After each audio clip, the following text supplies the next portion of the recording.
marka saas daraadeed waxa illa xad waxaan ahay nin Christian ah marka kulanti wacan oo wanaagsan daawadayaasha aadka u qiimaha badalka aad naga daawanaysaa waa bartiini baahinta wararka fadlan haddii aad ku cusub tahay faraha gacmeedka u fur calaamada cas noocade oo subscribe saar macnaheedu ay tahay subscribe noo saar daawadayaasha aadka u qiimaha badan hadiiba aad nagu daawanayso adigoo caafimaad qaba faraaguna ay caafimaad qabaan daawade waxaan si xushmad leh kaga codsanaynaa waa mar labaad iyo mar saddexaad inaad channelka subscribe saarto dad caan ah oo la soo sheegayo ayaa waxa ay ka bixeen gabi ahaanba diinta islaamka iyaga oo uga baxay hadalkooda ama hadal ay ka lahaayeen bar saaxad ah oo baraha bulshada la soo mariyay ama laga duubay iyagoo la socday in laga duubayo ayaa waxa ay cadeynayaan kelmadaha ama cadeymaha aan idin keeni doono muuqaalka oo dhammaystiran oo daawan doontaan ayaa waxa ay ku cadeynayaan daawada inay ka baxeen gebi ahaanba diinta islaamka aysan haysan wax diina oo islaam ah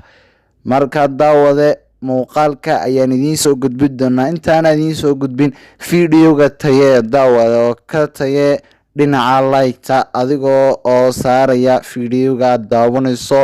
like daawade mar labaad like saar fiidiyowga sidoo kale calaamadan oo aan ku dhibayn subscribe saar please and please fadlan daawasho wacan muuqaalka oo dhammaystiran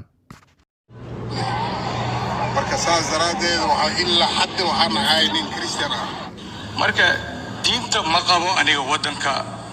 in lagu xukumo kulanti wacan oo wanaagsan daawadayaal mar kale oo naga daawanaysaan isla channelkeeni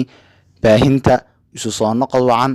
halka aad soo daawateen fiidiyowga waxaad ku soo aragteen daawadayaal in dadka caanka ah ay gebi ahaanba ay ku dhawaadeen diinta islaamka ka baxan dadkan oo ah dad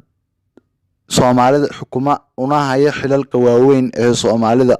haddaba diin ka baxan ama diintan lagu dhiiranayo in markiiba qofku ka baxo si degdeg ah ayaa waxa ku soo badanaysa dhammaan Soomaalida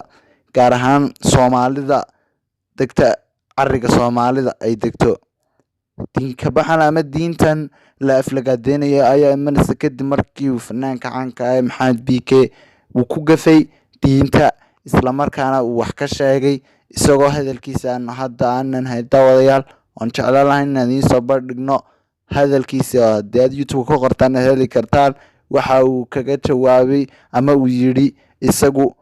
u jawaabay sheekh caan ah isagoo yidhi ninka fanaanka ah ee caanka ah Maxamed BK diinta in uu wax ka sheegay marka daawadayaal diin ka baxan ayaa kusoo badanaya dhammaan Soomaalida fadlan ka digtoonow daawada inaad ku dhiirato wassalaamu calaykum